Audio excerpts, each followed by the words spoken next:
BJP अक्सर अपने आप को देशभक्त वाली पार्टी कहलाती है, लेकिन आज जो मैं आपके सामने जो बात बोलने वाला हूं उसको थोड़ा ध्यान से और कान खोल के सुन लें।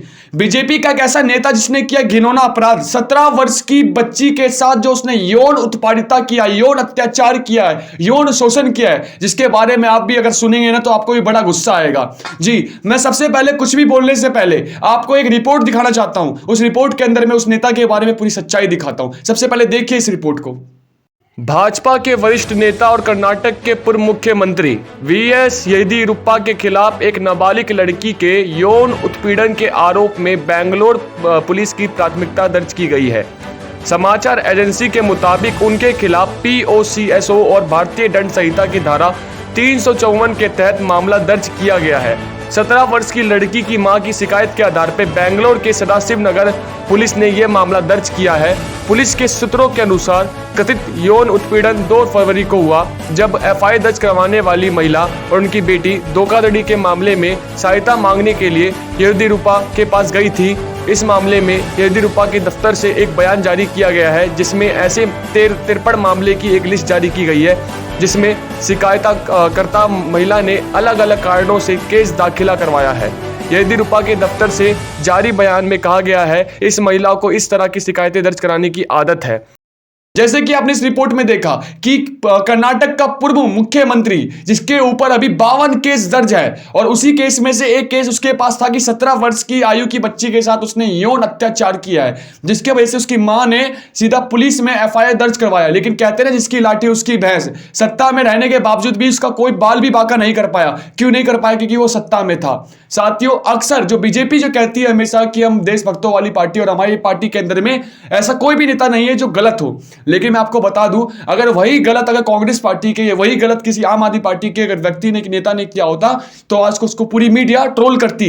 और पूरी मीडिया, जैसे कि अभी आपको पता है कि यदि कांग्रेस के कोई भी नेता यदि स्पीच देता है, यदि कोई भी भाषण देता है, तो मीडिया उसको कितनी भयंकर तरीके से ट्रोल करती है। हमारी देश की नेशनल मीडिया, समझ रहे हैं आप इस बात को? जो मीडिया, वो मीडिया जो बिक चुकी है, पूरा जो सत्ताधारी के साथ है, वो गरीब जनता के साथ नहीं है। मैं वो बात करने जा रहा हूं आपसे। जी, मैं, अगर आपने कभी सोचा है कि यदि राहुल गांधी ने कोई स्पीच दिया तो उसको पूरा पप्पू बना दिया।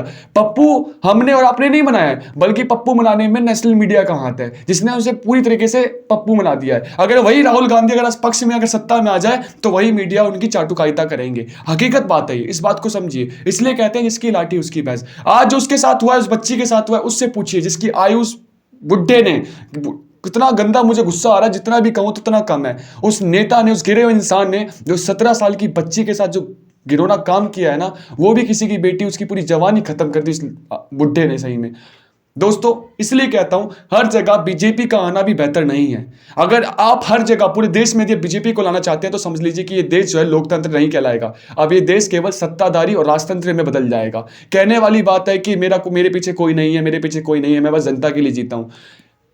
देश का प्रधानमंत्री अच्छे हैं, प्रधानमंत्री मोदी बढ़िया हैं, उनने राष्ट्रीय अंतर्राष्ट्रीय स्तर पे बहुत काम किया, लेकिन उनके पार्टी के कुछ ऐसे लोग हैं जिन्होंने घिनौना अपराध किया है। हमेशा मैं जो अच्छा काम करता है उसका सपोर्ट करता हूं, मुंह पे बोलता हूं। मुझे पता है कि किसने क्या अच्छा काम किया, किसने अच्छा काम नहीं किया, लेकिन एक बात ये भी बताना चाहता हूं मैं आपको कि जिसने जिस प्रकार से इसने घिनौना काम किया है ना, वो घिनौना काम के लिए यदि उसको जो भी सजा दी जाए वो बहुत कम कहलाएगी। तो साथियों, मैं आपसे निवेदन करता हूं, हाथ जोड़ के निवेदन करता हूं कि आप जगिए। अगर अभी नहीं जगेंगे तो कब जगेंगे? लोकसभा का चुनाव होने वाला है, और लोकसभा के चुनाव में आपके क्षेत्र से कौन सा नेता जिसको टिकट मिली है वो वाकई में उस पद के योग्य भी है नहीं है। दारू और चक्रे पे बिक गए तो अगले दिन देख लेना कि सड़क की व्यवस्था बेकार रहेगी, शिक्षा व्यवस्था बेकार रहेगी, वही बात हो जाएगी। फिर गली गली में आपकी बेटियों के साथ कहीं ना कहीं गलत ना हो जाए। इसलिए मैं आपको जागरूक कर रहा हूं, यदि देश का नेता बढ़िया रहे तो वो देश अपने आप बढ़िया रहेगा। और मैं ये बात नहीं कह रहा, कांग्रेस पार्टी के भी अंदर में बहुत सारे ऐसे नेता थे जिन्होंने घिनौना अपराध किया, जिसके बारे में खुलासा हुआ, मीडिया ने ट्रोल किया, नेशनल मीडिया ने बताया, लेकिन इनके बारे में क्यों नहीं बताया? 1 मिनट की खबर चला दी कि हाँ फलाना ढिकाने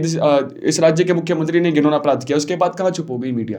नहीं बोलेगी, क्योंकि उनको टीआरपी, उनको पैसे नहीं मिल रहे सरकार की तरफ से।